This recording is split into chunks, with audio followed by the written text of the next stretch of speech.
ವೀಕ್ಷಕರಿಗೆಲ್ಲ ನಮಸ್ಕಾರ. ನಾನು ನಿಮ್ಮ ರಾಧಿಕಾ ಋಷಿಕೇಶ್. ವೀಕ್ಷಕರೇ, ನಿಮಗೆಲ್ಲ ಗೊತ್ತಿರೋ ಹಾಗೆ ನಾನು ನಮ್ಮ ತಾಯಿಯವ್ರ ಮೇಲೆ ಮಾಡ್ತಿದ್ದಂಥ ಯುನಿಕ್ ಆಗಿರೋ ಕೆಲವು ಅಡುಗೆಗಳನ್ನೆಲ್ಲ ರೆಸಿಪೀಸ್ನೆಲ್ಲ ಮಾಡಿ ತೋರಿಸ್ತಾ ಇದ್ದೇನೆ. ಅದೇ ರೀತಿಯಲ್ಲಿ ಇವತ್ತು ನಾನು ಉಪ್ಪು ತುಪ್ಪನ ಮಾಡ್ತಾ ಇದ್ದೇನೆ. ಉಪ್ಪು ತುಪ್ಪನ ಅಂದರೆ ಹಿಂದೆ ಚಿಕ್ಕ ಮಕ್ಕಳಿಗೆ ಅವರು ಊಟ ತಿಂಡಿ ಮಾಡದಲೇ ಇದ್ದಾಗ, ಸಾರು ಹುಳಿ ತಿಂದಲೇ ಇದ್ದಾಗ ಮೊದಲನಕ್ಕೆ ಕೊಡುವಂಥದ್ದಂತಹ ಒಂದು ಪದಾರ್ಥ ಆಗಿದೆ. ಬನ್ನಿ ಇದನ್ನು ಹೇಗೆ ಮಾಡ್ತೀವಿ ಅನ್ನೋ ವಿಡಿಯೋನ ನೋಡೋಣ. ಬನ್ನಿ ವೀಕ್ಷಕರೇ, ಉಪ್ಪು ತುಪ್ಪನ ಹೇಗೆ ಮಾಡ್ತೀವಿ ಅಂತ ನೋಡೋಣ. ಇದಕ್ಕೆ ಬೇಕಾಗಿರುವಂಥ ಪದಾರ್ಥಗಳು: ಉಪ್ಪು, ತುಪ್ಪ, ಅನ್ನ.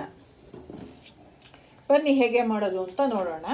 ಇಲ್ಲಿ ನಾನು ಅನ್ನನ ತಗೋತಾ ಇದ್ದೇನೆ. ಬಿಸಿ ಅನ್ನ ಇದ್ದರೆ ಒಳ್ಳೆಯದು. ನಾನು ಸ್ವಲ್ಪ ಆರಿದೆ.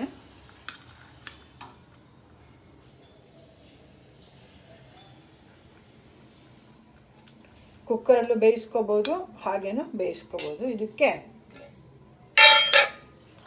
ಅಂದಾಜು ತುಪ್ಪ ಹಾಕೋತಾ ಇದ್ದೇನೆ. ಇದನ್ನು ಕರಗಿಸಿ ಸಹಿತ ಹಾಕ್ಕೋಬೋದು. ಸಮ್ಮರಲ್ಲಾದರೆ ಕರಗೆ ಇರುತ್ತೆ. ರುಚಿಗೆ ತಕ್ಕಷ್ಟು ಉಪ್ಪು, ಇಷ್ಟೇ. ಇದನ್ನು ಇವಾಗ ನಾವು ಕಲಿಸ್ತೇವೆ.